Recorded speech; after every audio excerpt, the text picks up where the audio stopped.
on passe à la partie évaluation formative correspondante à ce chapitre de la transpiration.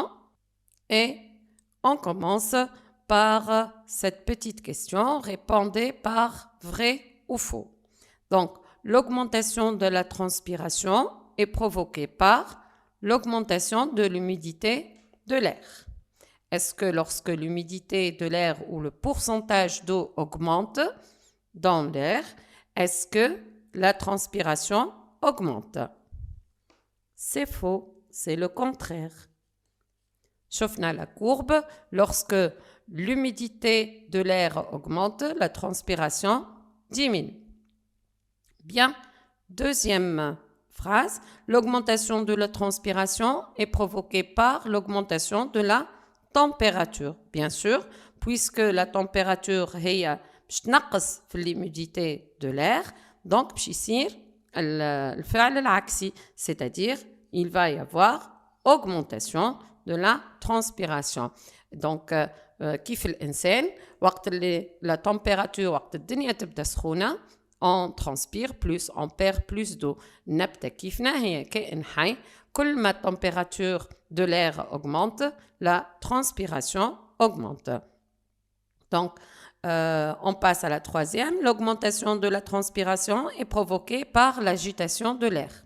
Oui, puisque l'agitation de l'air, elle va diminuer. La température, il va y avoir de l'air, donc la température autour des feuilles va diminuer. Donc, la transpiration va diminuer. Donc, c'est faux. L'augmentation de la transpiration est provoquée par la lumière. À la lumière, lorsque l'intensité de la lumière augmente, les stomates sont comment? Sont ouverts. Donc, l'intensité de la transpiration augmente. Cette phrase est vraie. Est-ce que l'augmentation de la surface foliaire augmente la transpiration? Donc, il y a une feuille de petite taille et une feuille de plus grande taille. Et la feuille qui va transpirer le plus.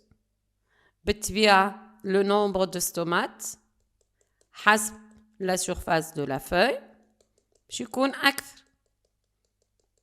Et plus le nombre de stomates est important, donc plus la transpiration ou l'intensité de la transpiration va être forte.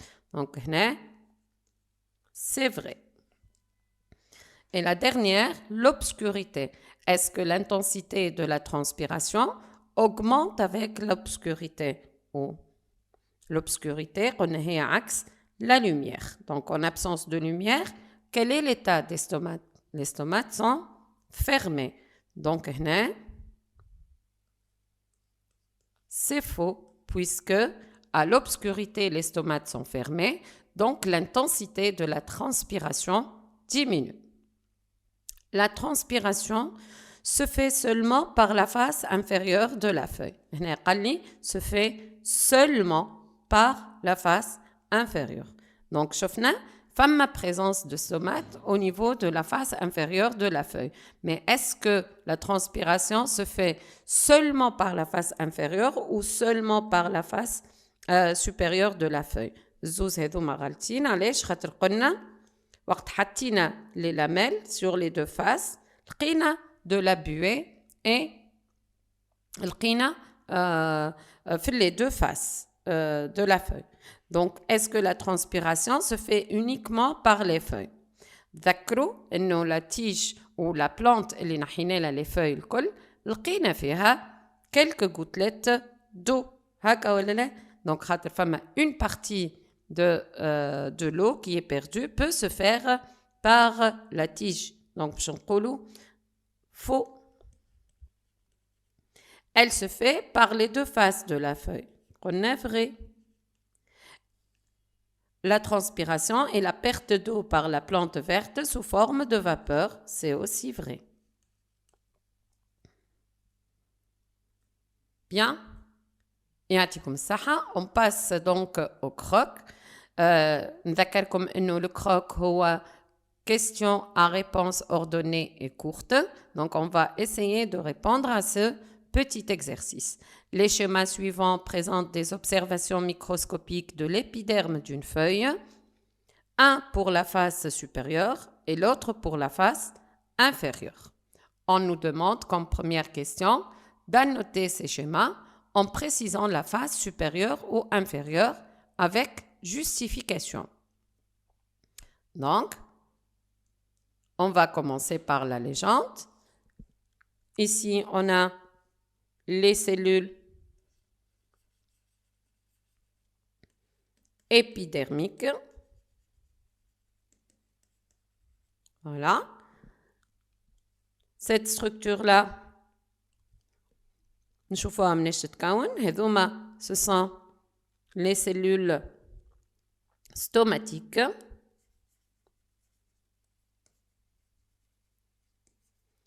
On reconnaît ces deux cellules stomatiques entourent الثغور اللي هي l'ostiole. Donc, les cellules stomatiques et l'ostiole forment une seule structure, تتسمى le stomate.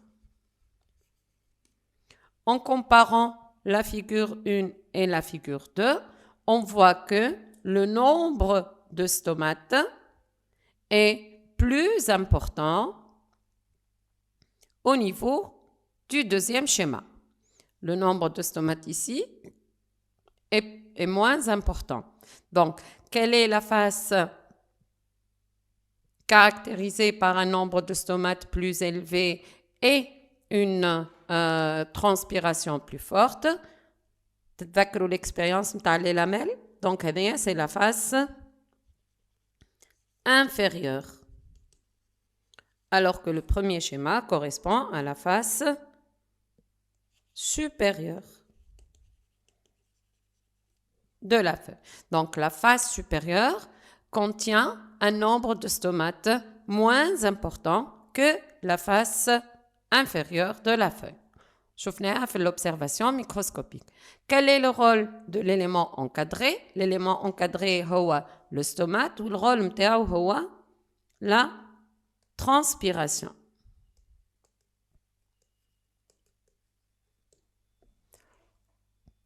Petit 3. Que pouvez-vous conclure de ces deux observations microscopiques? Donc, à partir de ces deux observations microscopiques, on peut dire que, puisque le nombre de stomates est plus important au niveau de la face supérieure, on va dire que la transpiration se fait par les deux faces de la feuille, mais elle est plus intense, معناها plus forte au niveau de la face inférieure, car les stomates sont plus nombreux.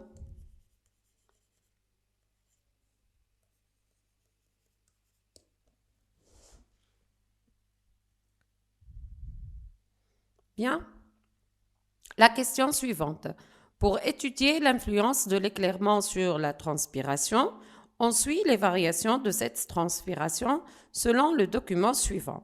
Donc, on est ici en présence d'une courbe qui montre la variation de la transpiration en unités arbitraires en fonction du temps. Donc, la question posée est analyser la courbe. شنو معناها؟ أنا أول مرة نتعرضوا للverbe d'action analyser. في l'analyse d'une courbe, on est demandé de diviser notre courbe en parties, de parler de la variation, de présenter d'abord la courbe, on a X ou Y, on a l'intensité de la lumière, en fonction et la transpiration. Donc le phénomène étudié est la variation de la transpiration en fonction de l'intensité de la lumière.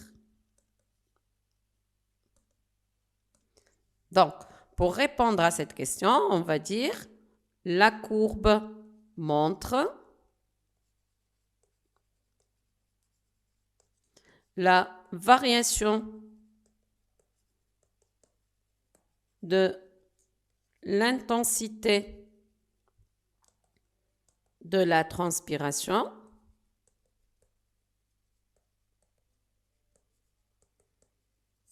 en fonction de l'intensité de la lumière. Donc هنا عملت جملة قدمت فيها la courbe متاعي. على شنو باش نحكي؟ Donc la courbe montre la variation de premier facteur اللي هو la transpiration en fonction de l'intensité de la lumière. Ensuite, je vais essayer de trouver des parties. نشوفوا إنه les parties se répètent وما بيدهم. Voilà. On a des moments en absence de lumière ou on a des moments en présence de lumière. Et on va chercher les valeurs. Analyser, il est impératif de donner des valeurs. Donc, نشوف إنه quand en absence de lumière, quand la plante est placée à l'obscurité, l'intensité de la transpiration est de 1 UA. 1 UA. UA est une unité arbitraire. Par contre, à la lumière, que fait l'intensité de la transpiration? Elle atteint une valeur maximale de 4 UA. Donc, on va dire, lorsque la plante est placée à l'obscurité, شنو يصير؟ L'intensité de la transpiration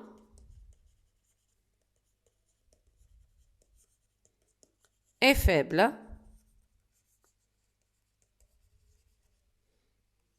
de l'ordre de 1 UA. وهنا je dois indiquer la valeur. Par contre, lorsque l'intensité de la lumière augmente,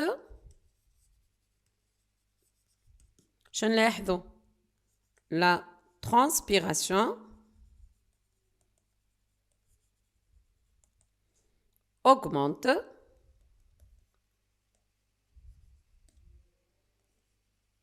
jusqu'à atteindre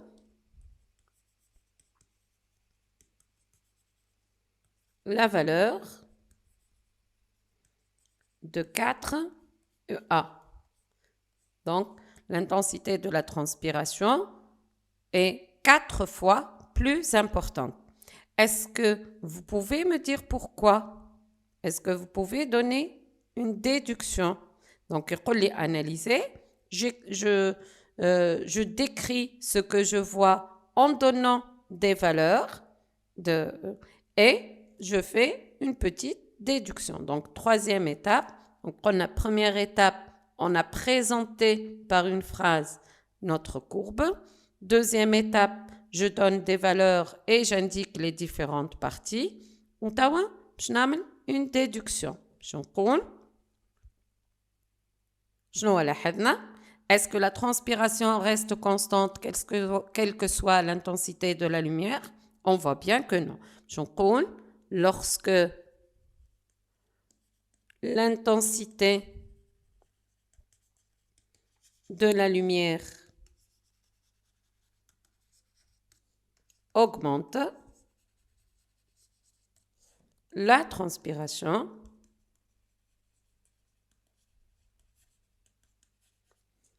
augmente. Ben, وإذا كان قال لي analyser la courbe وزادني verbe d'action قال لي expliquer هنا لازمك تعطيه une explication, c'est-à-dire باش تفسر له علاش lorsque l'intensité de la lumière augmente, la transpiration augmente. Donc باش نقول له car à la lumière شنو يصير؟ les stomates s'ouvrent, ce qui permet la perte d'eau sous forme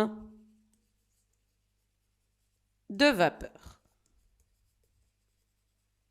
Donc, هنا بالإضافة للديدكسيون زدت هنا une explication. في l'explication لازمك تستعين بالمعلومات اللي شفناها مع بعضنا في الكور. إن شاء الله تكون واضحة. أول مرة نخدموا مع بعضنا le verbe d'action analyser ou le deuxième verbe d'action اللي هو expliquer. Donc لازم تفهم الفرق بين le verbe analyser et le verbe expliquer.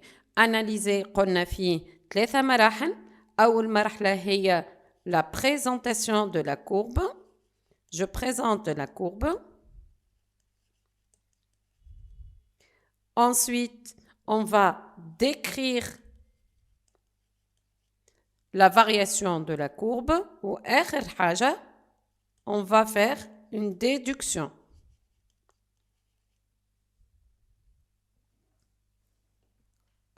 Par contre, l'explication, on doit avoir recours à des connaissances de cours, à un phénomène qui peut expliquer ça, etc. Bien, راح نشوفوا مع بعضنا la dernière partie. اللي طالب مني باش يقول لي pour étudier le lien existant entre deux phénomènes اللي هما l'absorption et la transpiration, on mesure la transpiration et l'absorption racinaire d'eau chez un végétal au cours d'une journée. Les résultats sont présentés dans la figure ci-dessous. Première question, analyser les deux courbes. Et deuxième question, quelle conclusion peut-on tirer? Donc, هنا كيف مش نتعرضوا le verbe d'action هو analyser. Donc, on a analysé, لازم نبدأ قبل بالprésentation de la courbe. Donc, باش نقول le document montre la variation de quoi? Variation de la transpiration et l'absorption.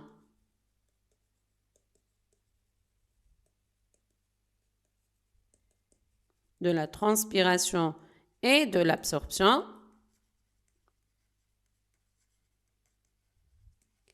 en fonction de quoi? En fonction de X. Les heures de la journée. En fonction des heures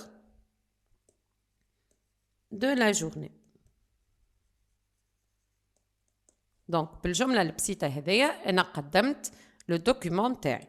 طيب ثاني حاجة المرحلة الثانية je vais décrire la variation de la transpiration. نبدأ بالvariation de la transpiration.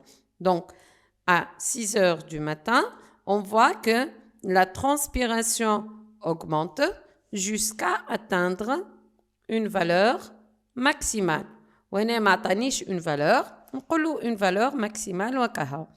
كيف نلاحظ انه à partir de 9 heures, c'est-à-dire lorsque la transpiration devient maximale, l'absorption augmente aussi pour atteindre une valeur maximale. نلاحظ هنا نوريه لي انا نعرف نقرا les axes متاعي. Lorsque la transpiration est maximale à 9 heures et l'absorption devient maximale à 18 heures. Donc, c'est le maximum de transpiration. On dit le maximum de l'absorption. D'accord? Donc, on coule. La transpiration augmente dès 6 heures pour atteindre une valeur maximale à 9 heures du matin. Alors que l'absorption augmente dès 9 heures du matin jusqu'à atteindre une valeur maximale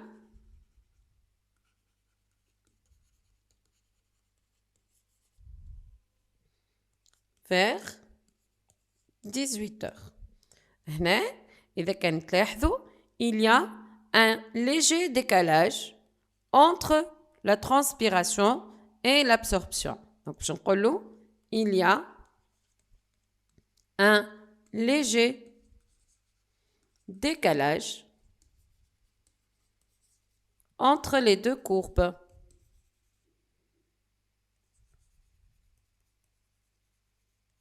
يعني فما une relation ما بيناتهم. شو معناه؟ معناها وقت الترانسبيراسيون قاعدة تطلع l'absorption قاعدة تطلع. Donc, lorsque la transpiration augmente,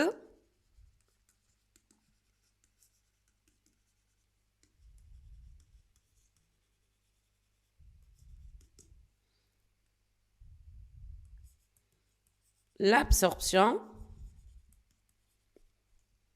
augmente.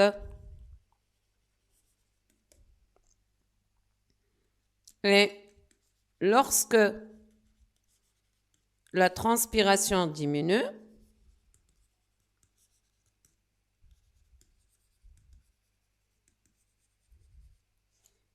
vers 18 heures, l'absorption diminue. Donc, est-ce qu'il y a une relation ou pas? نذكركم إنه l'objectif de la question هو de retrouver un lien entre l'absorption et la transpiration. هذا لازم يكون موجود في الريبونس متاعك وإحنا وضحناه هنا. قلنا lorsque la transpiration augmente, l'absorption augmente. Deuxième question. Quelle conclusion peut-on tirer? باش نقولوا il existe une relation entre l'absorption et la transpiration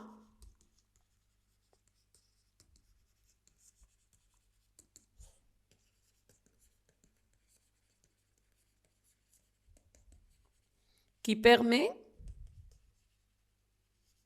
à la plante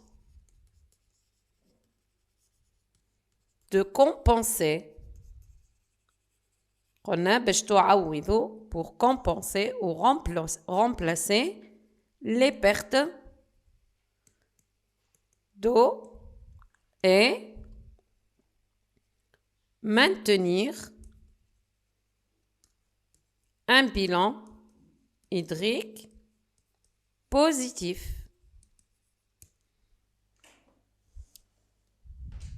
Voilà.